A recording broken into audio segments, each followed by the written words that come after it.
உங்களுக்கு தெரியும், தமிழ்நாடு அரசு குறிப்பாக முதலமைச்சர் அவர்கள் துபாய்க்கு சென்று வந்த பிறகு சொன்னாங்க, ஒரு குறிப்பிட்ட ஒரு மால் தமிழ்நாட்டுக்கு வரப்போகுது, இந்த மால் வரப்போகுது.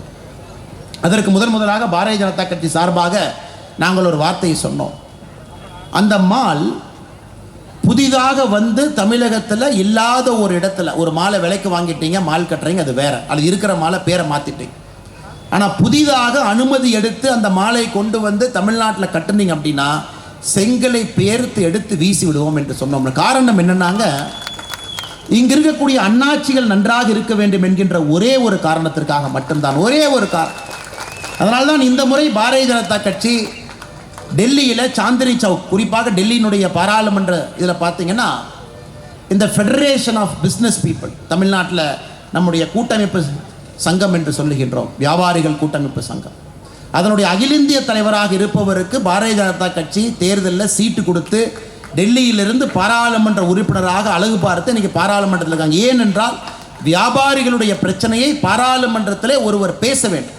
அமேசான் வந்துருச்சு, ஃப்ளிப்கார்ட் வந்துருச்சு, ஆன்லைன் வர்த்தகம் வந்துருச்சு, சமுதாயத்திற்கு பெரிய பிரச்சனை இருக்குது, முதல்ல மாதிரி வியாபாரம் பண்ண முடியல. ஆனால் பாராளுமன்றத்தில் பேச வேண்டும் என்பதற்காக நம்முடைய கட்சி அகில இந்திய தலைவர், இந்த கூட்டமைப்பினுடைய அகில இந்திய தலைவருக்கு புதுடெல்லியிலிருந்து சீட்டு கொடுத்து எம்பி அன்னைக்கு பாராளுமன்றத்தில் போயிருக்காங்க. பிரச்சனை நீங்கள் பேசுங்க.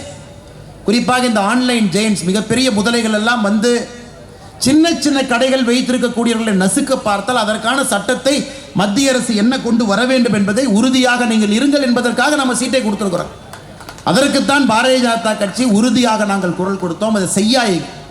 மற்ற மாநிலங்கள் வேறு, தமிழ்நாடு வேறு. தமிழ்நாட்டை பொறுத்தவரை பெட்டி கடைகள் அதிகம், தமிழ்நாட்டை பொறுத்தவரை நடுத்தர மடங்கள் வைத்திருக்கக்கூடிய மளிகை கடை அதிகம், தமிழ்நாட்டை பொறுத்தவரை ஒரு சாதாரண மனிதன் வைத்திருக்கக்கூடிய பெரிய கடை அதிகம். வெளியே இருந்து ஒரே ஒரு மாலை கொண்டு வந்து அந்த மாலில் வாங்கக்கூடிய பருப்பை கூட அவங்களே ஓன் பிராண்டில் கொண்டு வந்து, உப்பிலிருந்து ஓன் பிராண்டை கொண்டு வந்து லட்சக்கணக்கான கோடிக்கணக்கான மனிதர்களை 10 வருஷம் அந்த மால் இருந்ததுன்னா முழுமையாக அழித்துவிடும். சிங்கிள் பிராண்ட் ரீட்டைல் அப்படிங்கிறாங்க.